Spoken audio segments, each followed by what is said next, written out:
बिस्मिल्लाहिर्रहमानिर्रहीम। अस्सलाम वालेकुम। मेरा नाम है हाफिज़ मुस्तफ़ा और आप देख रहे हैं मेरा चैनल इजी रेसिपीज़। तो उम्मीद है आप लोग खैरियत से होंगे। तो आज मैं आप लोगों के साथ रेसिपी लेके आया हूँ देगी पालक गोश्त की। देग के स्टाइल में पालक गोश्त आप कैसे बना सकते हैं, इंतहाई मज़ेदार रेसिपी है। वीडियो को मुकम्मल देखिएगा, चैनल को सब्सक्राइब कीजिएगा और वीडियो को लाइक और शेयर ज़रूर कीजिएगा।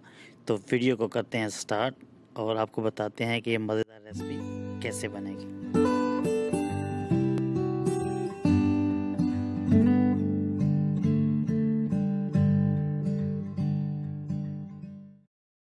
बिस्मिल्लाह में एक बर्तन हम चूल्हे पे डालेंगे, उसमें हम पानी डालेंगे और सबसे पहले हम पालक को बॉयल कर लेंगे। तो पहले स्टेप के अंदर हम पालक और गोश्त को हमने बॉयल कर लेना है।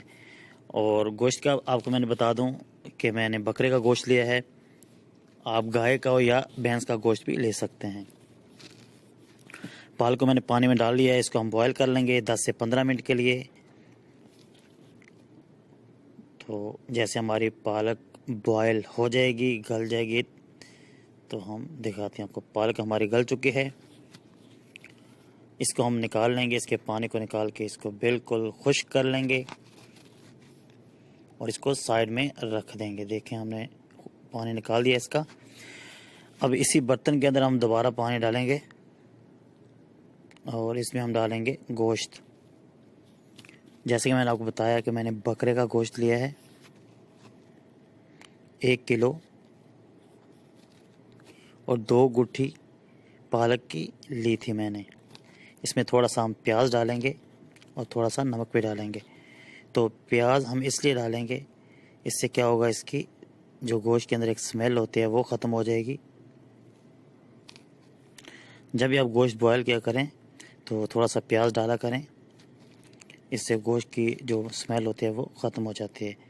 तो एक प्याज मैंने लिया था ये बड़े साइज़ का, उसको बारीक बारीक काट लिया था। थोड़ा सा भी इसके अंदर नमक ऐड कर देंगे, इसको हम बॉयल करेंगे यहाँ तक कि हमारा गोश्त गल जाए। तो आप ये सेम प्रोसेस अपने कुकर के अंदर भी कर सकते हैं, लेकिन मैं खुले बर्तन में इसको कर रहा हूँ। इसमें थोड़ा टाइम ज़्यादा लगेगा और कुकर में जल्दी गल जाता है गोश्त।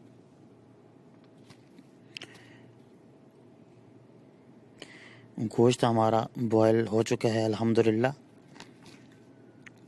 तकरीबन 80% गोश्त गल चुका है। बाकी जब हम इसको फ्राई करेंगे, पालक के साथ पकाएंगे तो इंशाल्लाह गल जाएगा। बाकी गोश्त को अभी हम साइड में निकाल देंगे। इसकी यखनी को आपने ज़ाया नहीं करना, उसको भी हमने इसके अंदर इस्तेमाल करना है। अलग बर्तन में इसको डाल के रख लेंगे। तो अभी इसी कढ़ाई के अंदर, जो कि मेरी फेवरेट कढ़ाई है, पहले तो नॉन स्टिक थी, तो दूसरा चमचा यूज़ करने की वजह से नॉन स्टिक वाला सिस्टम तो ख़त्म हो गया है। अब इसमें थोड़ा ऑयल डाला है, ऑयल के बाद मैंने इसमें अभी नमक डाल दिया है और इसमें अब मैंने प्याज डाल दिए। 2 बड़े साइज़ के मैंने प्याज बारीक बारीक काट के इसमें डाल दिए हैं और तो इसको हमने गोल्डन ब्राउन कर लेना है। तो कढ़ाई की मैं बता रहा था, कढ़ाई पहले नॉन स्टिक थी, तो स्टील वाला चमचा इस्तेमाल करते करते उसका जो नॉन स्टिक का सिस्टम सारा ख़त्म हो गया है। अभी बन गई वैसी।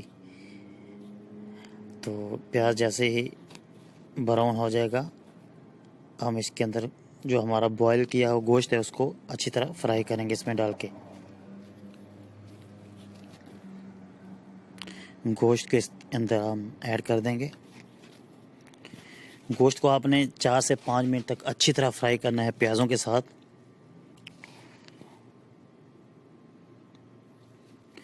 तो अगर आपके पास नॉन स्टिक बर्तन है तो आप उसके अंदर जो स्टील का जो चम्मच वगैरह है वो यूज़ ना किया करें, लकड़ी का यूज़ कर लिया करें या जो नॉन स्टिक के साथ आता है वो इस्तेमाल किया करें।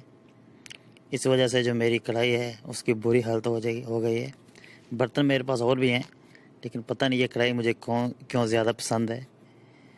बाकी बर्तन मैं इस्तेमाल नहीं करता, इसी को ही बार बार इस्तेमाल करने का दिल करता है। तो अच्छी तरह गोश्त फ्राई हो चुका है। इसमें 3 से 4 खाने के चम्मच अदरक का पेस्ट डाला है, इसको भी हम अच्छी तरह भून लेंगे। तो जैसे कि मैं कह रहा था कि कढ़ाई मेरी बहुत फेवरेट है, तो अभी हम साथ इसमें